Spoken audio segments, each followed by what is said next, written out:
Professional आप सबका अपने चैनल आओ सीखो आईबीसी पे एक बार फिर से स्वागत करती हूँ। तो जैसा कि आप जानते हैं कि ये मेरा एक वर्बल ब्रीफ है सिंपल लैंग्वेज में जो सबको समझ आए, चाहे वो क्रेडिटर्स हो, चाहे वो डेटर्स हो, चाहे वो कोई एप्लीकेंट हो, रेजोल्यूशन एप्लीकेंट्स हो या कोई भी हो या प्रोफेशनल्स हो। तो स्टार्ट करते हैं विदाउट एनी डिले और without taking too much time. तो एक नया चैप्टर ऐड हुआ है जो अभी अमेंडमेंट एक्ट आया है, आईबीसी अमेंडमेंट एक्ट जो वेरी रिसेंटली पास हुआ है 6 अप्रैल को 2026 को। इसमें प्रेसिडेंट की कंसेंट मिली हुई है। तो अभी क्या है, इसमें एक न्यू चैप्टर आया है जिसका नाम है CIIRP। It means creditor initiated insolvency resolution process. तो वैसे तो CIRP भी क्रेडिटर इनिशिएटेड है, बट एक कह सकते हैं कि ये क्रेडिटर एक न्यू प्रोसेस इन्होंने बना दिया जिसमें कि क्रेडिटर एक लीड भी कर सकते हैं कि लीडिंग कह सकते हैं, creditor leading the insolvency resolution process basically. तो ये मैंने किसी सेमिनार में सुना था। तो बेसिकली ये मुझे अच्छा लगा एक वर्ड कि we can say this also like creditor leading insolvency process.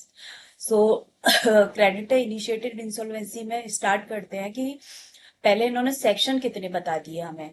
तो सेक्शन जो स्टार्ट होते हैं क्रेडिटर इनिशिएटेड इंसॉल्वेंसी के, वो सेक्शन 58A से स्टार्ट होकर 58K तक सारे सेक्शंस हैं। 58A B C D E F G H I J K।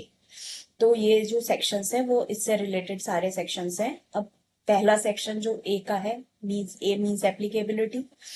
तो 58A क्या कहता है कि ये जो कहाँ पर एप्लीकेबल होंगे। अभी तो खैर कुछ भी नोटिफिकेशन नहीं है इसमें कि क्या नोटिफाई होगा, कौन होंगे कॉर्पोरेट डेटर, कौन होंगी बैंक्स, कौन होंगे फाइनेंशियल क्रेडिटर जो इनिशिएट करेंगे। तो बेसिकली अभी एक्ट में मोटा मोटी है कि स्मॉल और नोटिफाइड कॉर्पोरेट डेटर होंगे। ठीक है, बेस्ड ऑन किसके बेसिस पे होंगे, वो आइडेंटिफाई होंगे, उनकी असेट्स क्या है, इनकम क्या है, डेट्स क्या है और क्लासेस क्या है। तो उसके बेसिस पे वो आइडेंटिफाई होंगे, उनके अगेंस्ट में ये प्रोसेस इनिशिएट होगा। उसके अलावा ये अलाउ नॉट अलाउड, कहाँ पे अलाउ नहीं करेगा ये प्रोसेस, जहां पे अगर ऑलरेडी CIRP चल रही है या लिक्विडेशन ऑलरेडी ऑन गोइंग है वहां पे अलाउ नहीं करेंगे इस प्रोसेस को। और या फिर CIRP प्री पैकेज कोई भी CIRP कुछ भी डन हुआ है इन लास्ट 3 इयर्स में, तो ऐसे डेटर्स पर इसकी एप्लीकेबिलिटी नहीं होगी। नेक्स्ट सेक्शन 58B जो क्या बताता है, बी मीन्स 58B कैसे याद रखेंगे, ए फॉर एप्लीकेबिलिटी हो गई, बी फॉर मीन्स बेनिफिशियरी हो गए एक तरीके से। तो कौन एप्लीकेबल मतलब कौन इनिशिएट कर सकता है, कौन बेनिफिट ले सकता है इस सेक्शन का। तो सेक्शन 58B उसमें इनिशिएशन प्रोसेस रहेगा। कौन इनिशिएट करेगा, who can initiate, this is the financial creditor. इसमें भी अभी क्लास नोटिफाई नहीं है, वो भी लेटर ऑन नोटिफाई होगी as per the central government rules notification whatever. ठीक है, तो की कंडीशन क्या होंगी कि डिफॉल्ट मस्ट एग्जिस्ट। पहले तो आपका डिफॉल्ट होना ही होना चाहिए, फिर उसमें क्या चाहिए कि 51% क्रेडिटर्स की एक अप्रूवल रिक्वायर्ड होगी इस प्रोसेस को इनिशिएट करने के लिए।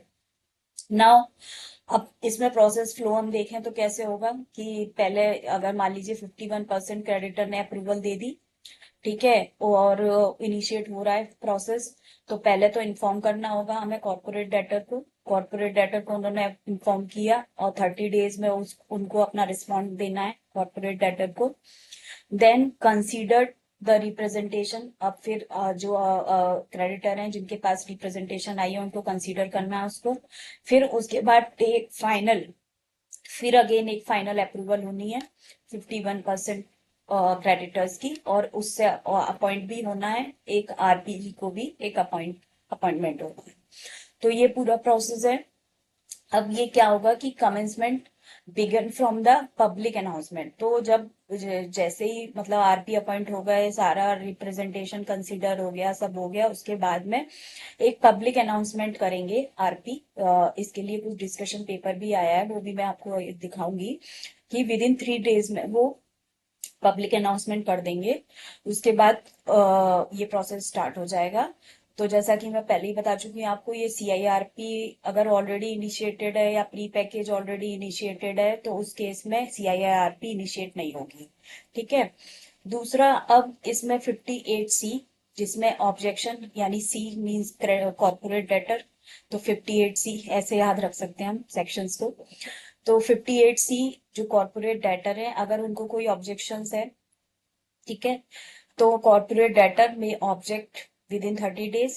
फिर उस केस में अगर उन्होंने ऑब्जेक्शन किया है तो AA को क्या पावर होगी कि नो डिफॉल्ट प्रोसेस, उसमें अगर उनको लगता है कि अगर कोई डिफॉल्ट ही नहीं है तो प्रोसेस वॉइड हो जाएगा, और अगर कोई डिफॉल्ट एग्जिस्ट करता है तो बट प्रोसीजरल कोई डिफेक्ट्स है तो वो क्या करेंगे, एक ऐसा ऑर्डर पास कर सकते हैं, या तो वो कन्वर्ट कर देंगे CIRP को इनटू CIRP में।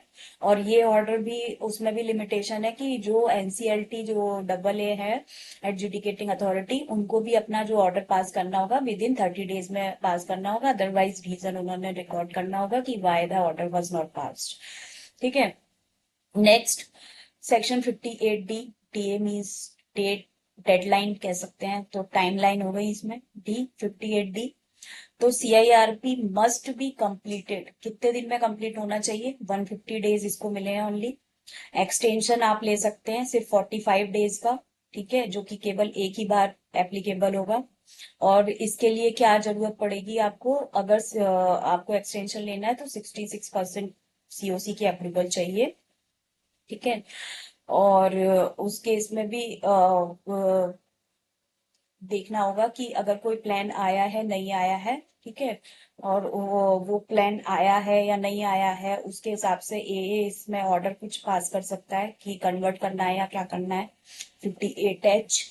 नाउ सेक्शन 58E, 58F ये रिलेटेड है। 58E में तो RPs की ड्यूटी हो गई, जो RP अपॉइंट हुए हैं रिजोल्यूशन प्रोफेशनल, उनकी ड्यूटी हो गई। तो उन्हें क्लेम पहले कॉल करने हैं, IM बनाना है, कंप्लाइंस इंश्योर करनी है, रिपोर्ट फाइल करनी है फिर। ठीक है। उसके बाद मैनेजमेंट की ड्यूटी है। मैनेजमेंट को क्या करना है, कंटिन्यू विद द बोर्ड, क्योंकि इसमें सबसे अच्छी बात क्या है CIRP प्रोसेस में, कि जो मैनेजमेंट है वो अपना खुद कंटिन्यू कर सकता है बोर्ड को। जैसे CIRP प्रोसेस में तो आप देखते होंगे कि जब CIRP प्रोसेस इनिशिएट होता है तो सारी पावर RP के पास होती है, और उस केस में सारे जो बोर्ड ऑफ डायरेक्टर्स हैं वो सस्पेंडेड बोर्ड ऑफ डायरेक्टर से हो जाते हैं सारे। पर इस प्रोसेस में ये है कि वो सस्पेंडेड बोर्ड नहीं होगा, वो कैरी ऑन करेगा अपना बिजनेस, जैसे चला रहे थे वैसे चलाएंगे, जैसे बोर्ड मीटिंग कर रहे थे, जैसे EGM कर रहे थे, वो सारे काम करेंगे। बट इसमें RP को एक पावर होगी कि वो उनको सारी मीटिंग पहले तो वो अटेंड करें, और दूसरा उनके पास पावर है कि अगर उनको कोई रिजोल्यूशन ऐसा लगता है जो ठीक नहीं है कंपनी के लिए या जो किसी बेटरमेंट के लिए नहीं है, तो उस रिजोल्यूशन को वो रिजेक्ट कर सकते हैं उन मीटिंग्स में जो पास होने के लिए एजेंडा में है। तो ठीक है। तो ये एक कह सकते हैं हम कि एक रिलीफ कॉर्पोरेट डेटर्स के लिए भी है। भाई बहुत सी कंपनियां हैं। एक केस मैंने अभी रिसेंटली हैंडल किया, DRT। तो उसमें मैं आपको बताऊं कि उसमें ज्यादा डिमांड थी नहीं, बैंक की 5 करोड़ की लमसम डिमांड थी। NPA कर दिया था अकाउंट, और उसमें भी DRT अगर गए हैं तो उसमें भी DRT में भी बोला कि भाई 50 लाख रुपए आप जमा करो इनके पहले, सबसे पहले। तो ऐसे जो, लेकिन उनकी यूनिट बड़ी ऑपरेशनल है और पूरा सर्टिफिकेट, मतलब इतनी बड़ी यूनिट है जो बिल्कुल चलने लायक है वो यूनिट, उसको हम कह नहीं सकते कि वो वाइंड अप हो जाए वो यूनिट। तो ऐसे कुछ कॉर्पोरेट डेटर्स हैं जो रीस्ट्रक्चरिंग के लिए मुझे लगता है कि उनको मतलब खुद ही, उनके लिए भी बहुत बेनिफिशियल होगा अगर फाइनेंशियल क्रेडिटर उनके अगेंस्ट में इस टाइप का कोई प्रोसेस इनिशिएट करते हैं तो, क्योंकि उनका जो मैनेजमेंट है वो उनके हाथ में ही रहेगा। एटलीस्ट कम से कम जो भी ऑपरेशन है वो थोड़े ठीक तरीके से गोइंग ऑन हो सकेंगे, क्योंकि RP भी आ जाएंगे इस केस में। और दूसरा ये रहेगा कि स्ट्रक्चरिंग, मतलब एक कह सकते हैं रिजोल्यूशन प्लान के जरिए उनकी कॉर्पोरेट रीस्ट्रक्चरिंग हो सकती है। नाउ सेक्शन 58G मोनोटोरियम का है। जो उसके लिए, लेकिन इसमें क्या है, जैसे सीआईआरपी में तो ऑटोमेटिक मोनिटोरियम मिल जाता है। ठीक है, जैसे ही हम सीआईआरपी स्टार्ट हो जाती है, ऑर्डर पास हो जाता है, एडमिट हो जाती है, वैसे ही मोनिटोरियम 180 डेज का एप्लीकेबल हो जाता है। ठीक है। बट इसमें यह है कि ये मोनिटोरियम ऑप्शनल है, ये ऑटोमेटिक नहीं है। इसमें आरपीजी को एक एप्लीकेशन पिटीशन एक फाइल करनी पड़ेगी डबल ए के पास, और इसमें भी 51% क्रेडिटर की पहले अप्रूवल भी चाहिए। ठीक है। और फिर उसके बाद में जब वो फाइल करेंगे तो उसके एनसीएलटी की पावर है कि वो या तो उसको अप्रूव कर ले कि सच में मॉनिटोरियम मिलना चाहिए इस कंपनी को। ठीक है, तो अप्रूव कर देगी उस एप्लीकेशन को, अदरवाइज उनके पास पावर है कि वो रिजेक्ट भी कर सकते हैं। ठीक है। Now conversion.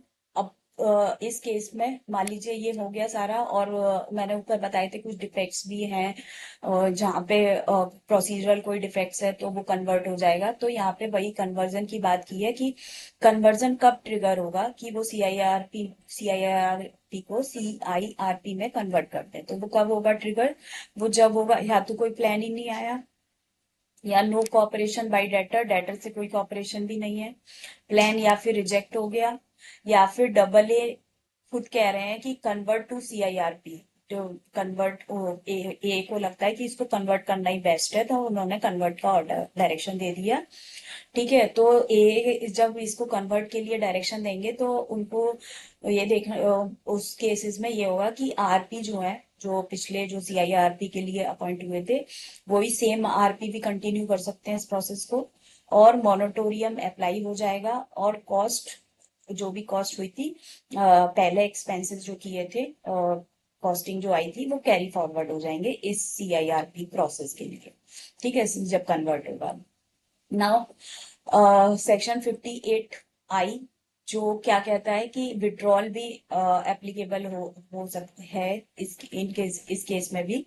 जैसे विड्रॉल सीआईआरपी में होता है कि आप विड्रॉ कर सकते हो अपनी एप्लीकेशन, तो यहाँ पे भी एक रेगुलेशन है कि 90% आपको सीओसी की अप्रूवल चाहिए पहले तो विड्रॉल के लिए। ठीक है, और किन कंडीशंस में अलाउ नहीं होगा विड्रॉल? एक तो बिफोर सीओसी फॉर्मेशन, जैसे सेम सीआईआरपी की तरह। ठीक है, सीओ जो अभी न्यू अमेंडमेंट एक्ट में आया है उसी हिसाब से है कि बिफोर सीओसी फॉर्मेशन अलाउ नहीं है विड्रॉल। आफ्टर प्लान इनविटेशन, अगर आपने प्लान इनवाइट कर लिया तब भी अलाउ नहीं है। और ए ने कोई डिसीजन जो भी 14 डे, इसमें भी ए ने को जो डिसीजन पास करना है वो 14 डेज में ही पास करना है, जो भी विड्रॉल का है उस पर। अदरवाइज उनको अपना रिटन में बताना है क्यों नहीं पास हुआ। Now approval of resolution plan, और जो रेजोल्यूशन प्लान अप्रूव होना है, वैसे आप देखेंगे कि 51% सब जगह जा रहा है कि इनिशिएट कर रहे हैं, तो 51% की सीओसी की रिक्वायर है वोटिंग। बट लेकिन जब प्लान की बात आ रही है, प्लान अप्रूव की, तो वहां पे सेम 66% वोटिंग ही चाहिए जैसे कि सीआईआरपी के लिए चाहिए होती है। तो आरपी है वो सबमिट करेंगे प्लान टू ए को, और ए अप्रूव कर देंगे उसको। ठीक है, और जो सेक्शन 31 जो कि सीआईआरपी के लिए एप्लीकेबल है, वो ही यहाँ पे सेम अप्लाई होगी अप्रूवल के केस में। नाउ सेक्शन 58 के है जो एप्लीकेबिलिटी ऑफ अदर प्रोविजन, तो ये भी बता दिया कि कौन कौन से प्रोविजन है, कौन कौन से सेक्शंस हैं। वैसे 21, 24, 26, 28 ए न्यू है, ट्रांसफर वाला जो 28 है, 43 से 51 तक के जो भी है अवॉर्डेंस वाले ट्रांजेक्शन के प्रोविजन।